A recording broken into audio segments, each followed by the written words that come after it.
जय हिंद। सबसे पहले एक वार्निंग भैया, पाकिस्तान के लोग इस वीडियो को न देखें तो ही अच्छा है, क्योंकि इस वीडियो में हम बताएंगे कि कैसे हमारे भारत के वीर सिपाहियों ने 2 सैनिकों ने मिलकर पाकिस्तान के 93,000 फौजियों को घुटने टेका दिया था और दुनिया का सबसे बड़ा हार हुआ था और भारत के 2 सैनिक मारे गए थे लोंगेवाला में। हम इस वीडियो में बताएंगे कैसे PNS गाजी को डुबा दिया गया। ये भी बताएंगे कि चाइना पाकिस्तान का इतना बड़ा दोस्त बनता है, लेकिन 1971 में क्यों नहीं बचा पाया, ना चाइना बचा पाया और ना ही अमेरिका बचा पाया। इस वीडियो में हम A to Z बातें करेंगे। अगर आप इस वीडियो को कंप्लीट देख लेते हैं तो कोई भी पाकिस्तानी की हैसियत नहीं होगी कि आपसे आंखें मिला सके, इसलिए इस वीडियो को देखते रहिएगा। यदि आप राष्ट्रवादी, अगर आप भारतीय हैं तो ही इस वीडियो को देखें। पाकिस्तानी और बाहर के चाइनीज वगैरह लोग इस वीडियो को न देखें, ये उनके लिए एक तरह का वार्निंग है, क्योंकि इसमें हम भारतीय सेना के हर उस वीर गाथा को बताएंगे जो एक हर भारतीय सुनना चाहता है। A to Z उस बातों को बताएंगे। पाकिस्तानी इस वीडियो को क्यों ना देखें तो भैया आप देख लीजिए यहाँ क्यों ना देखें, क्योंकि हम आज चर्चा करने वाले हैं इसकी, और इसका नक्शा किससे मैच करता है आप देख रहे हैं। If you don't believe then go on Google. भाई किससे मैच करता है तो आप तो समझ में आ गया, भाई बुरा नहीं मानिएगा आप लोग। ध्यान से समझिए, जब भारत पाकिस्तान का विभाजन हुआ तो उसी समय पाकिस्तान 2 भाग में था। एक इधर वाला जो एरिया है इसे हम लोग कहते थे पश्चिमी पाकिस्तान, जो मेन पाकिस्तान का एरिया है। और ये जो आज आप बांग्लादेश देख रहे हैं, ये बांग्लादेश नहीं था, बल्कि ये उस वक्त पूर्वी पाकिस्तान था। पूर्वी पाकिस्तान के लोग बंगाली भाषा को बोलते थे।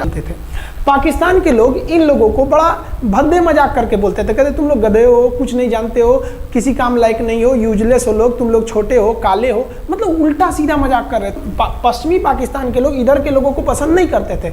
हो गया नहले पे दाला 1970 में। 1970 में इस पूर्वी पाकिस्तान के शेख मुजीबुर रहमान चुनाव जीत गए और वो यहाँ के प्रधानमंत्री के पद के चुनाव जीत गए। अब यहाँ की आर्मी ने क्या किया, उनको शपथ ही नहीं दिला रहे थे। इसलिए 70 के चुनाव जीतने के बाद शेख मुजीबुर रहमान जब देखे कि ऐसा है तो उन्होंने अपना भाषण दिया 7 मार्च को और कहा कि अब हम इस पूर्वी पाकिस्तान को एक अलग देश बनाएंगे जिसका नाम रहेगा बांग्लादेश। इस भाषण के वजह से आर्मी ने, पाकिस्तान की आर्मी ने 25 मार्च 1971 को गिरफ्तार करके अब पश्चिमी पाकिस्तान में अरेस्ट करके बंदी बनाकर रख दिया और यहाँ पर जुल्म करना चालू कर दिया। कहाँ पर भाई, तो पूर्वी बंगाल में, पूर्वी पाकिस्तान में, पूर्वी बंगाल में नहीं, पूर्वी पाकिस्तान में इन्होंने जुल्म करना चालू कर दिया। शेख मुजीबुर रहमान के गिरफ्तारी के विरोध में यहाँ मुक्ति वाहिनी नाम कर एक विद्रोही गुट तैयार हो गया था, लेकिन पाकिस्तान के, पश्चिमी पाकिस्तान के लोगों ने इस पूर्वी पाकिस्तान पे इतना भयानक जुल्म किया कि इस पूर्वी पाकिस्तान में, इस पश्चिमी पाकिस्तान के लोगों ने यहाँ पर 30 लाख लोगों को कटवा दिया। 30 लाख लोगों को कटवा दिया। 4 लाख महिलाओं का बलात्कार कर दिया।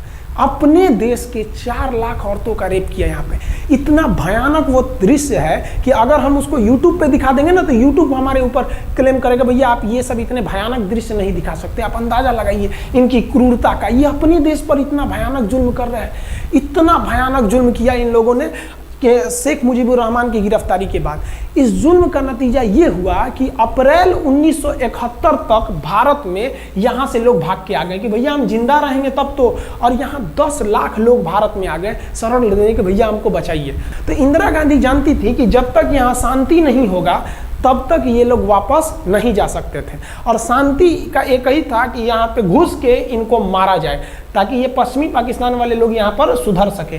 तो इंदिरा गांधी ने इसके लिए बात की जनरल फील्ड मार्शल मानेकशॉ से। उन्होंने सेना प्रमुख मानेकशॉ से कहा, सैम मानेकशॉ से, कि आप अभी युद्ध कीजिए, हम आदेश देते हैं आप अभी युद्ध कीजिए बांग्लादेश पे, हम अपने पड़ोसियों को इस तरह मरते नहीं छोड़ेंगे, आप इस पे हमला कीजिए। उस समय ये पूर्वी पाकिस्तान था। मानेकशॉ ने कहा कि ना, हम हमला नहीं करेंगे। कही अरे क्यों? कहा कि आप महीना देख रही हैं, अप्रैल का महीना है। अप्रैल के महीने का मतलब बरसात का दिन सर पे है, और बरसात के समय पूरब का हाल क्या होता है, एकदम भयानक बाढ़ आ जाती है। और उन्होंने एग्जाम्पल भी दिया कि सिकंदर की फौज भी हाथी लेके आई थी और कीचड़ में फंस गई थी, कि अगर यहाँ हम लड़ जाते हैं तो यहाँ बरसात रहेगा, हम यहाँ उलझ जाएंगे, ये एरिया सूखा रहेगा, चाइना का ऊपर से एरिया सूखा रहेगा, ये हमला कर देंगे, हमको 3 ओर से लड़ाई लड़ना पड़ेगा। मानेकशॉ ने इंदिरा गांधी से कहा कि आप 2-3 काम कर लीजिए। कब तक के लिए कि नवंबर तक हम लोग युद्ध नहीं करेंगे, लेकिन अप्रैल से नवंबर के बीच में हम अपने सैनिकों को इस एरिया में लड़ने के लिए ट्रेनिंग दे सकते हैं। मुक्ति वाहिनी उसको हम ट्रेनिंग दे सकते हैं। और इसी में 1971 में हमारी जो थी भारत और रूस की एक समझौता पर हस्ताक्षर हो गया। अब हम लोगों ने पाकिस्तान को एक बारूद के ढेर पर बैठा दिया था। इंतजार था तो इस बात का कि उस बारूद में एक चिंगारी की और तब पाकिस्तान तबाह हो जाता।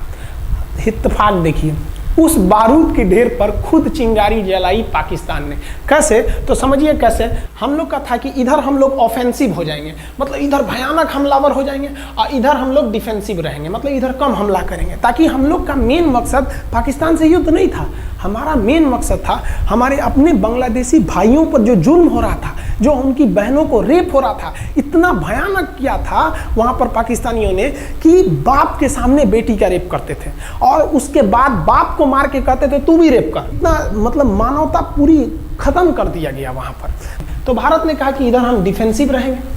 पाकिस्तान को ये खबर लग गई कि भारत ना इधर कमज़ोर है। अरे भैया, इधर हम कमज़ोर थोड़ी हैं, इधर कम सैनिक रखे हैं और इधर हम भयानक रखे हैं, तो इसका मतलब ये थोड़ी है कि हम कमज़ोर हो जाएंगे।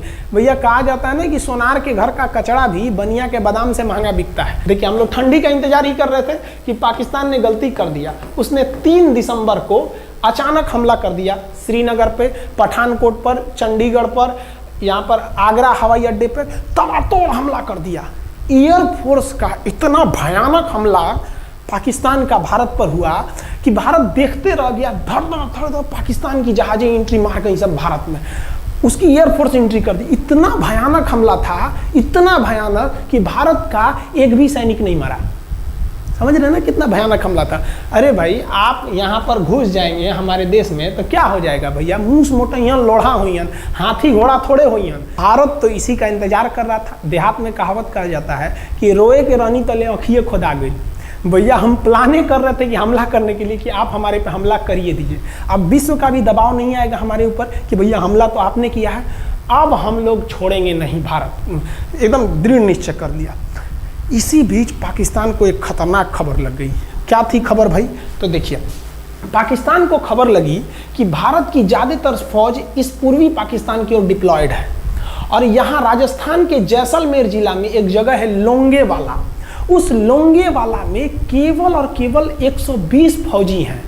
और अगर पाकिस्तान ने सोचा कि 120 फौजियों को हम रातों रात मार देते हैं तो उस समय एयरफोर्स रात में लड़ाई नहीं कर सकती थी, इसलिए इन्होंने लोंगेवाला में एंट्री मार दी। पूरी भयानक टैंक लेकर, फौज लेकर, इन्फेंट्री लेकर, और उसको वो लोग लोंगेवाला में घुसने के लिए चल दिए। और लोंगेवाला में भारत के पास केवल 120 सिपाही थे, केवल 120, और उन पर वो हजारों की संख्या में टूट पड़े। लेकिन घबराना नहीं चाहिए, क्योंकि चींटियां तादाद में कितनी भी क्यों ना हो जाएं, गन्ना घसीट के नहीं ले जा सकती हैं। लोंगेवाला में जो ड्यूटी थी उस समय कुलदीप सिंह चांदपुरी जी का। कुलदीप सिंह चांदपुरी सरदार हैं, आप देखे होंगे बॉर्डर मूवी में इनका रोल सनी देओल ने किया है। अब ये कुलदीप सिंह, ये भैया पंजाबी सिख, अब ये लोग 1.25 लाख से नीचे कुछ सोचते ही नहीं है। चिड़िया नू में बाज लड़ावा, गिदड़ नू में शेर बनावा, और 1.25 लाख नू एक लड़ावा, तब गोविंद सिंह नाम रखावा। खबर आया कि आपसे जो लड़ने आ रहे हैं ना पाकिस्तान की ओर से, वो ब्रिगेडियर तारिक मीर आ रहा है। उसके पास टैंक है, 2800 फौज है, बहुत ही तेज रफ्तार से आ रहा है। आपके पास केवल 120 जवान है कुलदीप सिंह, आप पीछे हट जाइए, आप पीछे हट जाइए, क्योंकि आपको हम ना, आप बहादुर हैं इसमें नो डाउट, लेकिन आप कैसे लड़िएगा उतनी भयानक फौज के पास से? यहाँ उन्होंने कहा खालसा सिख नहीं हट सकते, हम दिखा देंगे कि हम 120 भी उन पर क्या पड़ेंगे, भारी पड़ेंगे। इनके पास ना ही टैंक को उड़ाने के लिए कोई संसाधन थे, टैंक को मारने के लिए एक जीप पर लगा हुआ छोटा सा तोप था, और इनके पास 3 ठो माइंस लगे थे। माइंस समझते हैं आप लोग? टैंक जो होता है ना बम, उसको उड़ाने के लिए माइंस लगाए जाते हैं। तो देखिए ध्यान से, ये है माइंस, ये माइंस होते हैं। इस पर अगर टैंक चढ़ता है ना तो टैंक ब्लास्ट कर जाता है। तब इन्होंने दिमाग लगाया। इन्होंने क्या किया, जो खाली रेगिस्तान था ना उसमें ना आगे की ओर 3 ठो ओरिजिनल माइंस को लगा दिया, और जो खाना खाने वाला टिफिन होता है ना 4 खंदे वाला, इसे, उस टिफिन को इन लोगों ने रातों रात ना बिछा दिया ऐसे लाइन से। देखिए लाइन से पाकिस्तान की टैंक आई तो शुरुआत में तो भैया ओरिजिनल माइंस था, धड़ाम से लगा, पाकिस्तान की टैंक उड़ गई। पाकिस्तान का एक टैंक उड़ा, फिर दूसरा उड़ा, तीसरा उड़ा, पाकिस्तानी एकदम डर गए सब। ब्रिगेडियर तारिक मीर कहें कि भैया यहाँ तो माइंस लगा के रखा है इन लोगों ने, एक काम करो इंजीनियरों को बुलाओ, पूरा माइंस निकालो। अब ब्रिगेडियर जो हमारे मेजर कुलदीप सिंह थे ये जानते थे कि बाबू अगर हम तुमको रात भर रोक दिए ना तो सुबह हमारी एयरफोर्स आएगी, तुमको जिंदा नहीं छोड़ेगी। इसलिए इन्होंने पूरा टिफिन बिछाया था। इन पाकिस्तानियों ने 6 घंटे लगा दिए उनको निकालने में। इंजीनियर आते थे तो डर के मारे टिफिन निकालते थे, सॉरी बाप रे बाप, और टिफिन में तो ईंटा पत्थर भर देते थे और डर के ले जाते